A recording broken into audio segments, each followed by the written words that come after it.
really I would good. tell you, changing the head coach is, I think, preposterous. And And why? this is a defense that, and they know this, they got to add a difference maker or two on their back end, their back seven. They outside of Taryn's really good. They're nickel. Razul Douglas, pretty darn good player. But they don't have a difference maker in the back end. Like Kansas City's got two of them, Justin Reed and Trent McDuffie. Outside of, two or three other really good players. Obviously, Marlon Humphrey and Kyle Hamilton, Wiggins looks good. Like, I think Buffalo, if you're going to ask how they figure it out, it's they got to get a difference maker or two on their back end that's really going to help them. I think they need to add a perimeter piece. That's a game changer. I'm not saying Buffalo's got to go get T. Higgins as like the number one wide receiver, Oh, but I do think adding a dynamic perimeter player enhances their offense even more. And I think that they got to try to make Kansas City go there and then play their best game of the season. well, So, that was a conversation between Pat McAfee and Dan Orlovsky pertaining to the Bills and all the other nonsense about Sean McDermott, should he get fired, and this and that and the third. It's egregious and ridiculous. Sean McDermott should remain the head coach. The Bills are missing key impact players. They were missing key impact players in that game, and they're going to have to go out and get key impact players to help them as they continue their journey to get to a Super Bowl and potentially try to win one. So that's my take on that. I spoke about that vividly yesterday during the championship Pick Six podcast. So I just feel like the Bills need to go out and draft some pieces. Now, getting the offensive impact player, they'll be all right. They have pieces already. They got some, like I said, there was a couple of big playmakers in that game. Yes, in that game, not yesterday, but Sunday.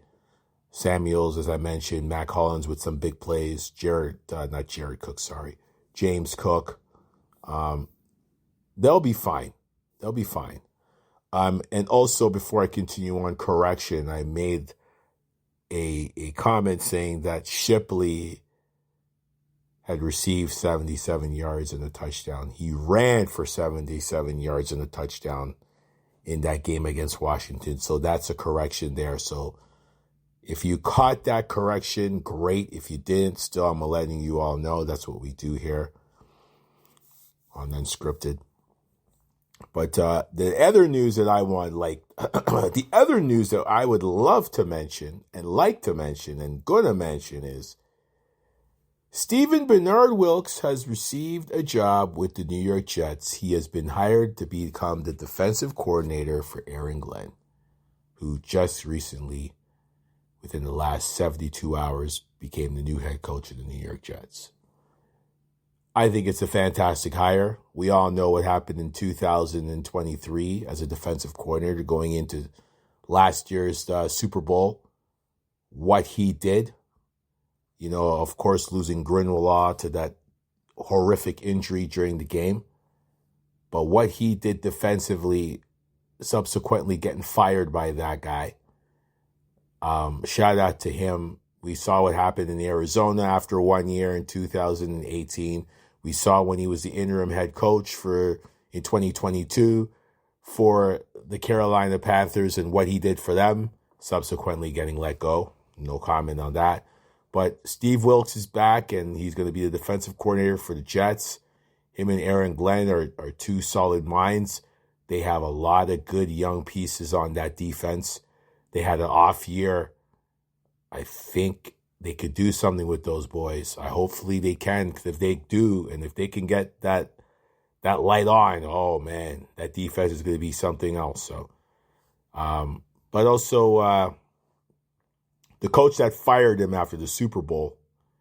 Did you guys know that Kyle Shanahan has a record of 70-62 in his 8 years with the San Francisco 49ers, with a 53% winning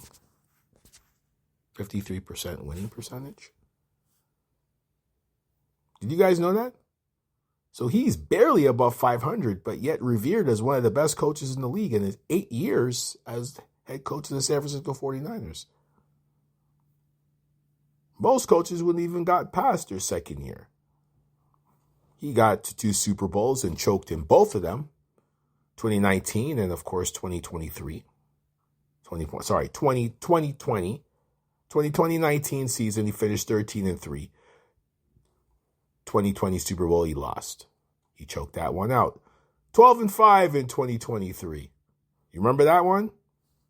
Of course, barely got away from Detroit. And then in 2024, said, hey, KC, do your stuff. And of course, we won't talk about the other Super Bowl when he was the offensive coordinator for Dan Quinn. No comment on that. So, congratulations to Steve Wilkes. We'll see what he could do. It's going to be a long, tough journey for the Jets, but Buffalo's still going to win that division, though, folks. Buffalo's still winning that division. That's all I'm going to say. They're still going to win that division. Quickly on the Jimmy Butler situation. Jimmy's going to have to sit and wait. Pat Riley's going to be as stubborn and as hard-nosed as possible. Jimmy wants out. Jimmy wants his money. Pat Riley wants the best available offer. Good luck to both. But I can understand where Jimmy's coming from and understand where Pat's coming from. So, but also, De'Aaron Fox wants out now? What has he done? I can understand Jimmy Butler's situation and his toughness and what he's done and getting to the finals. And I can understand Jimmy Butler. Jimmy Butler could help a team. He's not the same guy, but De'Aaron Fox? Another John Calipari Kentucky player who feels he's got power. Just reminds me a little bit of Julius Randle, but don't get me started on him. And as a Knicks fan, I was happy when he was traded to Minnesota. Nothing personal against him, but a lot of other things about him.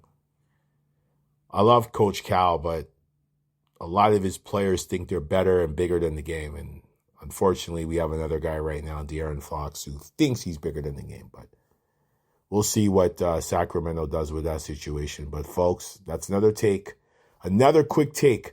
I'm out. Wherever you are listening to this podcast, whatever your time zone is, I'm out. Peace.